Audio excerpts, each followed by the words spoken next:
Bienvenue dans ce nouvel épisode du podcast. Aujourd'hui avec Marion. Comment ça va? Écoute, ça va, super. C'est le Eh printemps, ben, ça c'est fait super. plaisir. C'est top. Dis-moi tout, de quoi on parle aujourd'hui? Alors aujourd'hui, j'avais envie de parler avec toi du tatou de façon générale, mais surtout de donner des pas du tout, des conseils aux futurs tatoués. Qu'est-ce que tu dirais aux personnes qui veulent prendre rendez-vous pour un tatou? Ce serait quoi la première question qui devrait se poser avant toute chose? Ok. Déjà tatoué ou pas encore?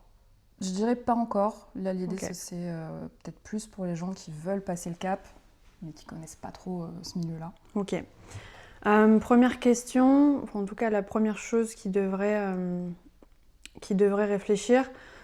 Alors selon moi, pareil, hein, ça n'engage que moi, mais je dirais pourquoi tu veux te faire tatouer? Qu'est-ce qui te pousse à aller te faire tatouer en fait? Est-ce que c'est juste pour faire joli? Est-ce que c'est pour recouvrir une cicatrice? Est-ce que c'est t'as envie d'ancrer quelque chose? Vraiment, pourquoi? C'est quoi l'intention derrière? Et en fonction de ça, ça va amener d'autres questions. On va dire c'est la première ficelle, en fait, le premier fil qu'on peut tirer pour ensuite un peu détricoter la montagne de questions au final qu'on peut avoir quand on débute et qu'on ne sait pas. On ne sait pas quel artiste, on ne sait pas où aller, on ne sait pas qui voir, on ne sait pas quoi demander. Généralement, quand c'est un premier tatou, soit c'est des choses qu'on a déjà vues passer, donc on est peut-être attiré par tel ou tel projet, visuellement parlant, ça peut être attractif. Donc voilà, je pense que pourquoi tu veux le faire, ce serait pour moi la première question à se poser. Du coup, si tu te poses pas cette question-là, forcément, ça peut amener à des regrets, j'imagine. Parfois, bien sûr, pas tout le temps. Et d'après toi, quand il y a des regrets dans les tatouages qu'on a, qu'est-ce qu'on a négligé en fait avant de les faire? Ce que j'ai pu observer depuis pas mal d'années, parce que je fais aussi beaucoup de recouvrement. La première chose, ça va être de se jeter vers le premier artiste qu'on voit. Généralement, c'est celui qui se trouve au bout de la rue parce que c'est à côté de la maison, c'est pratique. Et vu qu'il a une vitrine, on se dit qu'il est professionnel. Et quand on ne connaît pas trop les points clés à savoir pour savoir si la personne est vraiment compétente, en fait, vu qu'on fait confiance, on se dit il est professionnel, il sait mieux que moi. Du coup, je me laisse guider par ce qu'il va me dire, il ou elle. Et ouais, des fois, ça peut amener à des regrets. Il y a ça, il y a aussi le côté ne pas réfléchir forcément à ce qu'on veut se faire. Du coup, il y a des regrets sur le dessin, sur l'emplacement, en plus de la technique. Donc ouais, c'est des petites choses comme ça qui peuvent parfois créer même des traumas. Moi, je me souviens là d'un client qui a été voir, pareil, son artiste du bout de la rue. Il s'était fait un chest complet et elle lui avait vraiment massacré la peau. Enfin, là, il avait des cicatrices visuellement, graphiquement, c'était vraiment pas terrible. Et il osait plus se mettre nu devant sa femme, quoi. Ouais, quand on arrive là, donc, c'est quand même... faut se dire que, en fait, même quand on débute, même quand on arrive dans un milieu qu'on ne connaît pas forcément, il y a toujours cette petite voix intérieure. L'intuition, on en a tous, qui dit ça je le sens pas, ou elle, je me sens pas à l'aise. Et il y a vraiment, pour moi, l'importance d'écouter cette petite voix-là parce qu'elle sait vous guider vers mieux, ou en tout cas d'éviter le pire. Du coup, pour toi, ceux qui ont des tatous dont ils sont super fiers, c'est des gens qui ont écouté leur intuition? Ou il y a d'autres choses aussi qui peuvent... Je pense que pour en être super fier, déjà, il faut... je pense qu'il y a tout un parcours, c'est effectivement s'écouter, sentir si la personne qui va me tatouer, je suis à l'aise avec. Sentir que le studio dans lequel je vais me faire tatouer, pareil, je m'y sens à l'aise parce que bon, on va quand même se dévêtir. C'est pas anodin. Donc s'il y a quelque chose, l'environnement, l'ambiance qui fait que j'aime pas trop, ça peut être compliqué. Il y a ça, il y a donc effectivement la personne qui va me tatouer, il faut que je sois à l'aise. Le projet aussi, il faut que le projet me parle, il faut que je sois 100% OK avec ce qui va m'être tatoué sur le corps à vie. Et ça, effectivement, je pense qu'il y a une part d'intuition en tout cas d'écouter ses ressentis. Si effectivement tu te sens bien avec le tatoueur, la tatoueuse, c'est OK. Si le projet qui est peut-être co-créé ou proposé, c'est vraiment OK, les feux sont ouverts et on y va en fait. Ça te va? Je sais pas. Après, s'il y a d'autres choses sur lesquelles tu veux que je partage, j'échange, dis-moi tout. Non, tu parlais surtout du motif en lui-même, que ça puisse nous parler. Et le tatou, c'est aussi une question de style en grande partie, parce qu'il y a énormément de styles différents maintenant. Ouais. Donc comment on peut trouver son style comment on peut trouver son style, comment on peut trouver ce qui nous correspond mieux? Est-ce qu'il y a des choses à faire pour pouvoir trouver ça? Ouais. Super question. Et surtout quand on débute, ça peut être compliqué. Je dirais, je pars du principe que la personne qui recherche son style, elle est toute seule à la maison et qu'elle n'a pas à échanger avec un professionnel. Donc là, on a Internet, donc ça c'est plutôt chouette. Donc d'aller taper sur Google les différents styles de tatouage, certainement aller tomber sur des blogs, des choses qui vont peut-être expliquer. Et l'idée, c'est d'aller regarder ce qui parle et ce qui ne parle pas. Il va y avoir des styles qui vont tout de suite attirer l'œil. Peut-être faire un imprimé écran, le mettre de côté. Et puis il y a d'autres styles qui ne vont pas parler du tout. Personnellement, je vais me prendre un exemple. Le style trash polka. C'est un style qui est assez affirmé, qui personnellement, je ne pourrais pas porter ça sur moi. Qui peut plaire à d'autres. Mais donc du coup, si je regarde un peu dans la liste, moi, mon intention, c'est j'ai envie de me faire un tatouage sur le bras, j'ai envie de, je sais pas, quelque chose d'un peu floral, par exemple. Ok. Et en sachant ça, on peut travailler le floral en réaliste, on peut travailler le floral en néotrad. Donc là, ça va être forcément un vocabulaire que les gens vont peut-être pas comprendre, mais d'aller un peu être curieux et d'aller rechercher grâce à Internet quel type de fleur pourrait être représenté dans tel ou tel style graphique. Donc, et ça peut être la même chose pour, je sais pas, là je pense au tatouage polynésien qui est quand même un style très, très particulier, très singulier. Ça va plaire ou déplaire en fait. Je pense qu'il n'y a pas d'entre-deux. Il y a des choses sur lesquelles on se dit « Ah mais ça je le vois bien sur mon corps » et d'autres pas du tout. Donc ça peut être aussi des points de réflexion à se dire « Ok » et d'essayer de se projeter.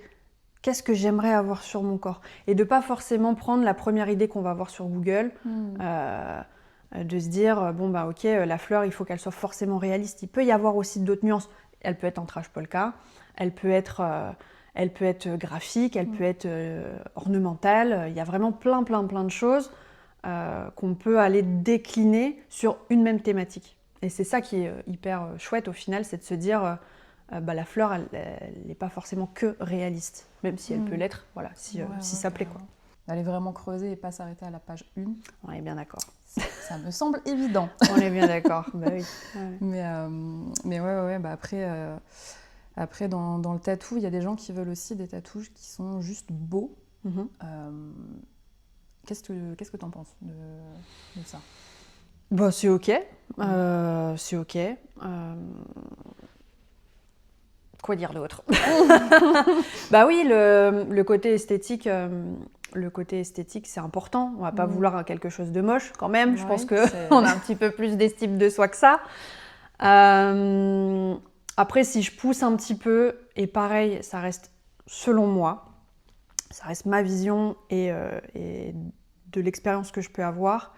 Parfois, les tatous juste beaux, qui ont été faits juste pour être jolis, peuvent parfois être regrettés des dizaines d'années plus tard. Parce que ce qu'on peut trouver beau à 20 ans, à 40 ou 50 ans, on a évolué, on n'a pas forcément les mêmes goûts. Donc, s'il est que beau, j'ai envie de dire c'est très bien, mais attention à peut-être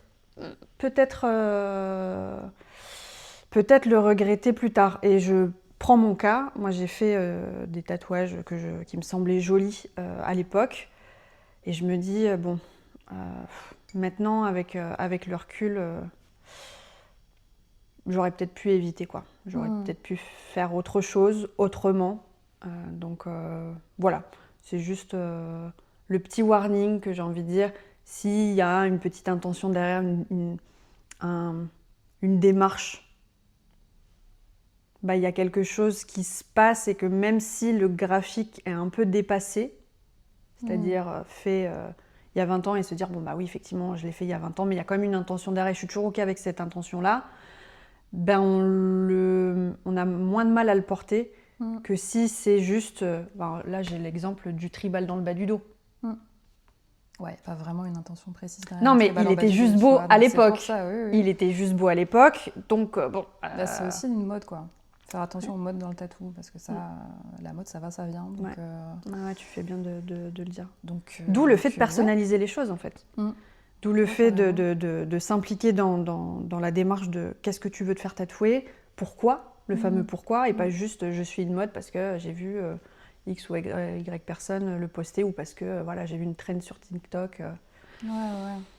Faut se dire qu'un tatouage, c'est pas un vêtement, quoi. Le vêtement, tu le changes. Le tatouage, ça reste quand même si il y a des moyens de les enlever. Il y a le laser, il y a le recouvrement, mais bon, quand même dans la démarche.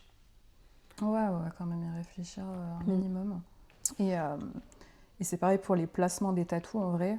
Comment tu guiderais un client qui est un peu indécis sur comment placer son tatou, sur le fait de le cacher ou pas forcément, sur tout ça en fait. Comment tu t'aiguillerais? Là, j'ai deux postures par rapport à cette question-là. J'ai la posture de la tatoueuse, on va dire un peu classique, de se dire tu fais ton tatouage là où tu le sentirais, où tu te sentirais à l'aise avec. Au niveau du placement, il y a ce côté, est-ce que tu veux que ce soit visible par tous et du coup que tu ne puisses pas le cacher, donc les mains, le cou, etc. Là, je mets un gros warning sur attention pour les personnes qui ne sont pas tatouées, ou en tout cas pas beaucoup, ça a quand même un impact dans la société d'avoir ces tatouages visibles. En France, il y a encore un gap à ce niveau-là. Après, au niveau du placement, je dirais là où tu te sentirais à l'aise de le porter, tout simplement. Écoutez aussi le professionnel. Parfois, on a envie de le placer à un endroit et on se rend bien compte que le motif ne va peut-être pas forcément être mis en valeur ou ne va pas forcément mettre en valeur la partie du corps sur laquelle tu veux le poser. Donc, peut-être il y a des ajustements à avoir. Donc, écoutez aussi son professionnel là-dessus. Et pour ma partie tatouage conscient énergétique, il y a ce côté intuitif. Parfois, quand on a une intention, une démarche, il y a des zones du corps qui sont plus à même de recevoir ce tatouage énergétique. Donc ça ne va pas parler à tout le monde, mais pour les personnes qui ont cette sensibilité-là, il n'y a pas forcément besoin de tout savoir non plus. Et on peut aussi se laisser guider pendant le process. Ça permet, en lâchant prise, il peut y avoir aussi des choses qui viennent en se disant effectivement j'avais peut-être pas pensé à le mettre là, c'est cool en fait. Donc se laisser, on peut aussi se laisser porter par tout ça si la personne est ouverte à ça. Ok, mais quand même je vais rester un peu sur le placement, mais selon le motif il y a quand même des placements qui sont un peu suggérés, dans le sens où tu vas pas venir placer un tout petit truc en plein milieu du dos par exemple. Ouais. Il y a des on va pas dire que c'est des règles, parce qu'il n'y a pas vraiment de règles, mais il y a des choses qui esthétiquement rendraient mieux quand même. D'où le fait d'écouter son professionnel, je pense. Bah ouais, en fait, y a ce côté... En tout cas, pour moi, le tatouage, il est là pour mettre en valeur le corps. On est sur un corps humain, donc le corps a des formes, il a des zones d'ombre, il a des courbes. Donc pour moi, le tatouage, il ne doit pas être là pour faire post-it, il doit être là pour faire partie du corps, en fait. Donc oui, quand tu parles du petit tatouage en plein milieu du dos, pareil, il y en a qui vont vouloir le faire et pour qui c'est OK. Moi, je partirais plus du principe que les petits tatouages, le faire sur des petits endroits, voilà, les poignets, les arrières de poignets, des chevilles, peut-être le pied, quelque chose qui puisse cadrer le tatouage pour le mettre aussi en valeur et pas qu'il soit perdu dans la masse de la zone du dos qui est quand même le plus grand tableau sur le corps, si on peut l'appeler comme ça. Donc ouais, écouter son professionnel. Et là, il y a le warning qui se dit tout le monde n'est pas de bons conseils non plus. Donc, prendre des pincettes.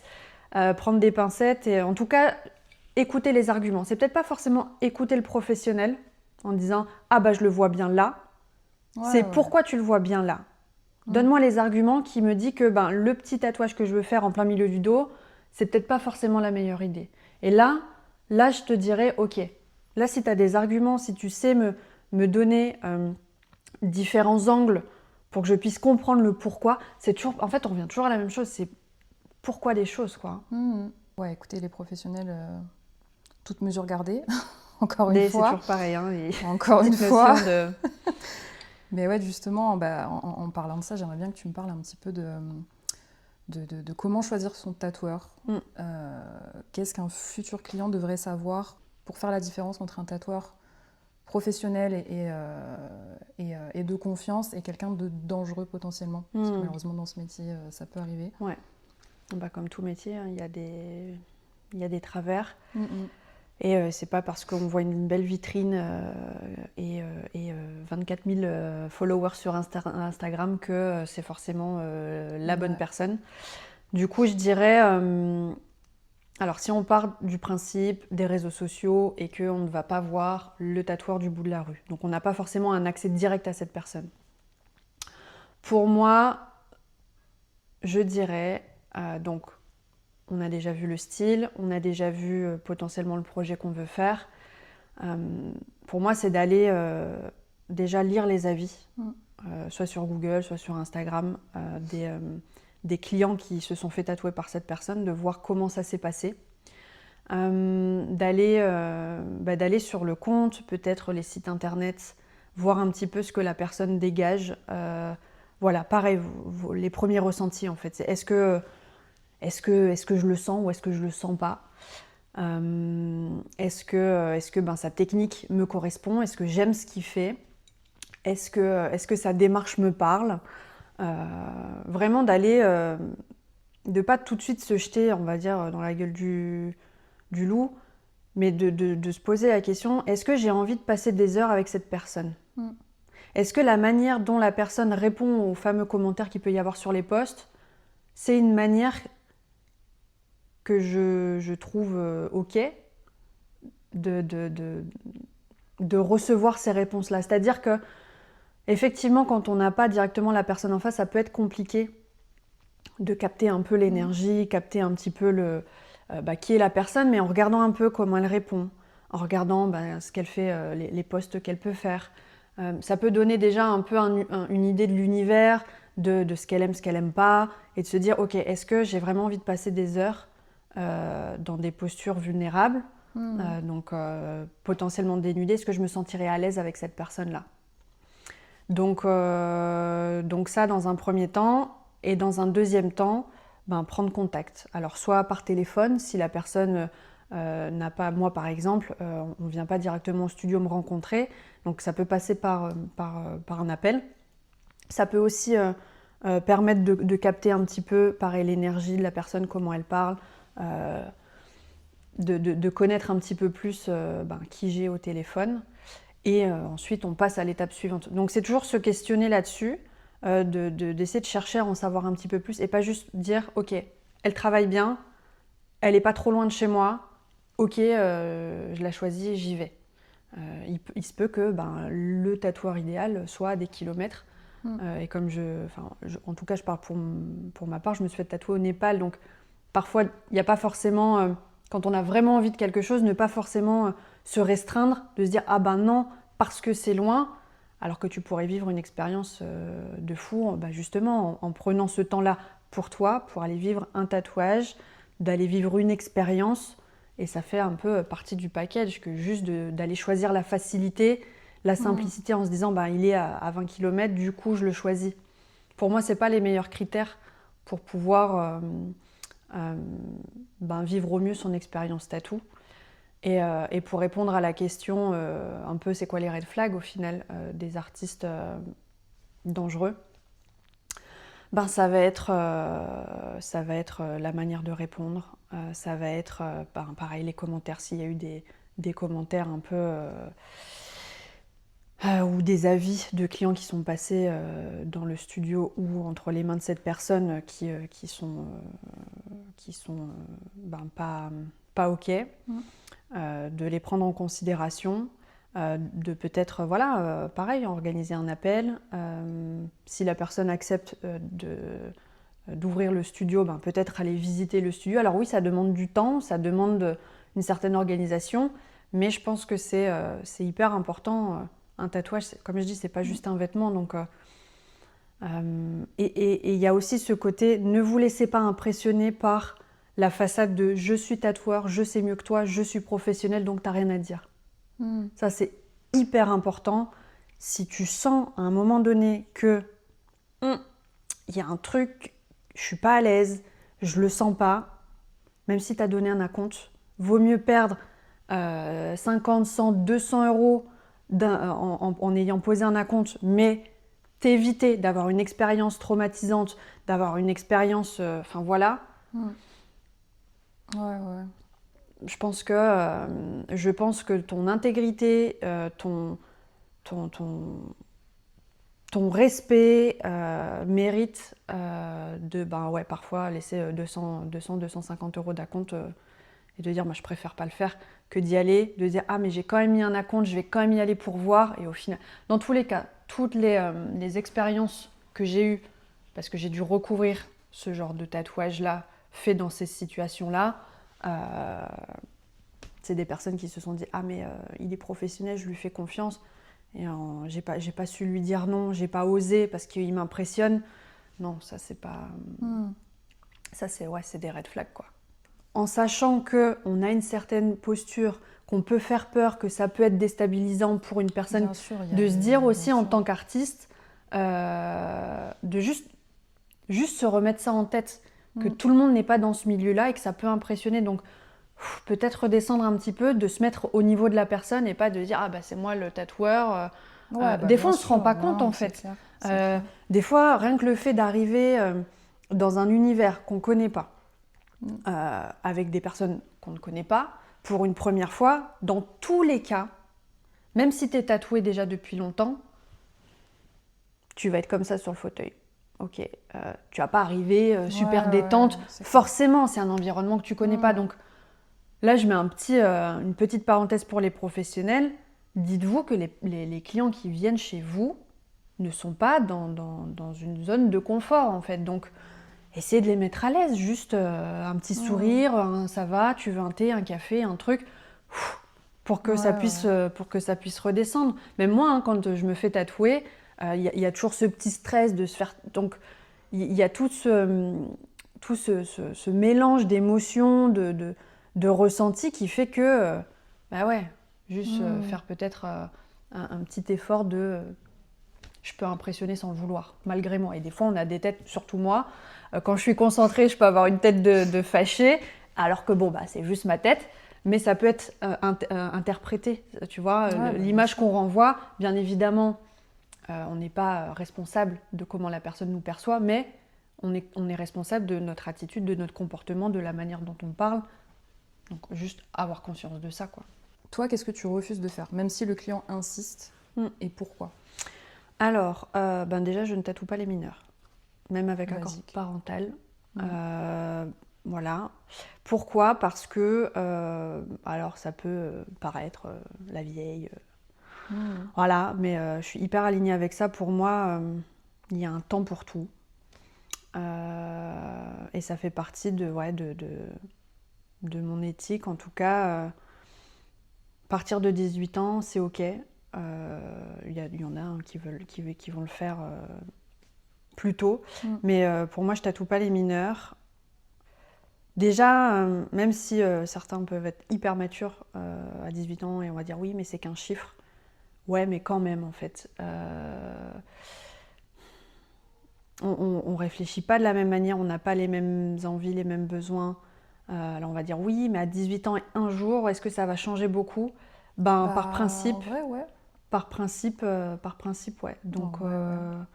donc ça, c'est pas OK chez moi. Je ne tatoue pas les mains, le visage, le cou, donc les parties visibles qui ne sont pas, qu'on ne peut pas cacher si la personne n'est pas très tatouée déjà. Voilà, parce que j'ai pas envie de porter la responsabilité de potentiellement flinguer socialement une personne. Donc, et puis, il y a un parcours, en tout cas, d'aller porter ces tatouages-là. Il y a quelque chose qui change au niveau voilà, du regard de l'autre. Et on va dire, oui, mais Marion, tu répètes à chaque fois de s'en foutre. Ouais, mais on vit quand même en société, en fait. Si quand bien même tu t'élèves des chefs dans le Larzac, potentiellement ok, mais on vit dans une société et ça peut être compliqué à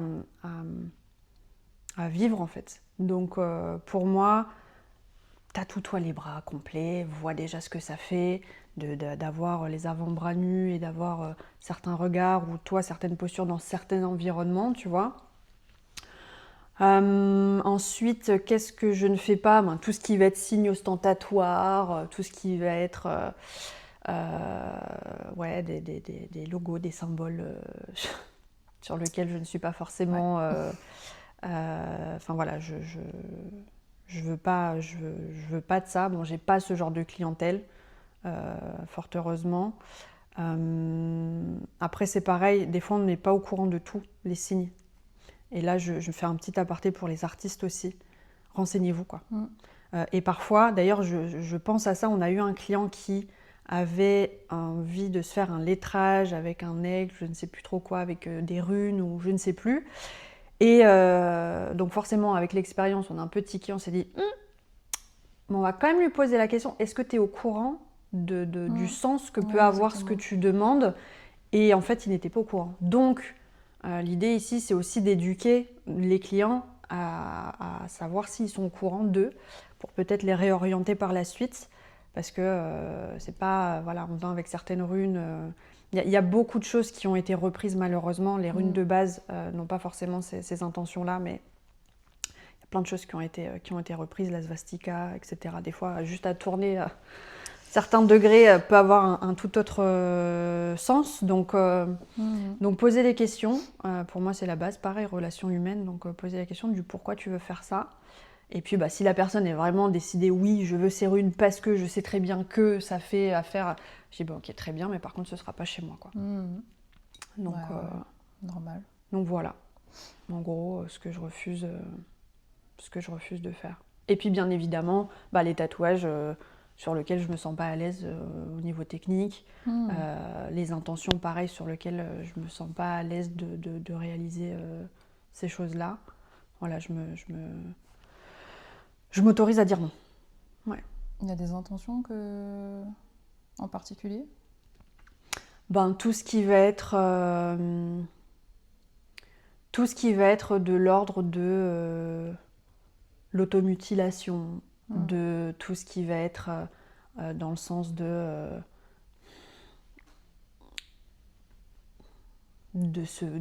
s'infliger des choses, mais de porter des choses très lourdes, j'ai pas envie de passer des heures à tatouer ça en fait. Donc moi je vais pas me sentir à l'aise et je me dis que c'est aussi important de se sentir à l'aise et aligné avec ce qu'on va tatouer. Les personnes aussi avec qui je me sens pas à l'aise, c'est ok de pas les tatouer. Enfin, c'est pas juste on répond à un besoin parce que le client demande ça que je dois être obligée de dire oui. Ben non, en fait. Ouais. Il y a des comportements que j'ai pas, j'ai pas envie j'ai pas envie d'échanger avec des personnes qui ont certains types de comportements. Donc non. Tu avais une chose à transmettre à une personne qui veut faire un tatouage en conscience ou énergétique, si vraiment on va dans le vif du sujet, ce serait quoi? Je dirais qu'il n'y a pas besoin de savoir quoi, comment. Il y a juste besoin du pourquoi tu veux le faire. Je discute avec des clients sur Instagram un petit peu pour comprendre là où ils en sont et si je peux les aider. Et j'en ai beaucoup qui me répondent « Ah bah oui, mais j'attends d'avoir le projet parfait, savoir où exactement. » Et donc, vu qu'ils ne posent pas les questions de j'ai potentiellement besoin d'aide ou j'aimerais avoir telle ou telle info, ils restent en fait dans cette posture de ça tourne en boucle et il n'y a pas vraiment de choses qui sortent. Donc pour ces personnes-là, je leur dirais vraiment, il n'y a pas besoin de savoir quoi exactement comme motif, ni où exactement sur le corps. Si tu ne sais pas, c'est ok, on peut travailler ça ensemble et je peux t'accompagner à aller décortiquer ça. Et juste l'important, c'est quoi l'intention que tu veux mettre dedans. Qu'est-ce que tu veux que le tatouage t'apporte? Et en partant de ça, c'est déjà une super base. Et là, du coup, on voit les choses directement ensemble. Donc, il n'y a pas besoin de stresser ou de retourner la question 1000 fois. Juste, contacte-moi et on voit ça ensemble. Ouais, carrément. Après, ça peut être valable aussi pour le tatou dit classique, entre guillemets. Complètement. Des fois, on n'est pas obligé de savoir à 100% ce qu'on veut. Juste si tu as une idée de base quand même, une idée du style. Surtout dans notre studio, c'est important d'avoir quand même une idée du style parce qu'on a beaucoup de gens, donc pour pouvoir orienter au mieux les gens, c'est important. Mais je te coupe, mais parfois, il y a des personnes qui ne savent pas le style, mais qui ont l'idée. Et vu qu'on les accompagne en proposant, telle ou telle personne peut potentiellement te le faire, qu'est-ce que tu préfères? Ouais, aussi. Et ça leur laisse le choix. Aussi. Ouais, après, non, enfin, je veux dire, une idée du style, je parle pas forcément vraiment de je veux du trash polka, je veux du néo-trash, je veux du machin. Si t'as pas les termes, c'est pas grave. Mais de savoir ce que t'aimes quand même. Ah oui, genre si tu préfères les trucs fins, si tu préfères les trucs colorés. Là, après, nous, on voit, mais... Dans tous les cas, on pose les questions pour affiner. Le but, c'est ça, c'est de co-créer. Quand tu fais un tatouage, c'est important. Mais ouais, t'es pas obligé d'avoir un motif précis. Des fois, juste, tu pars... on a eu un projet, c'était une citation, quoi. C'était une citation d'une nouvelle de 1900, je ne sais plus. Et on a fait un truc hyper cool avec, quoi. Donc, après, c'est ça, c'est de la créativité. Donc, avoir juste une base. Qu'est-ce que tu veux faire? Pourquoi tu veux le faire? Et après, ça découle. Exactement. Voilà. Écoute, on a fait pas mal de tours. Je pense que ça a pu en aider quelques-uns. J'espère. J'espère, en tout cas. Ouais. Après, c'est vrai que l'idée, c'est s'il y a des questions, s'il y a encore des interrogations, de ne pas hésiter à nous contacter. Ouais, carrément. De toute façon, on a toutes les informations en description. Et puis voilà. Ouais. Écoute, merci beaucoup. Avec plaisir. Et puis, merci à toi. On se dit au prochain épisode. À la prochaine. Salut.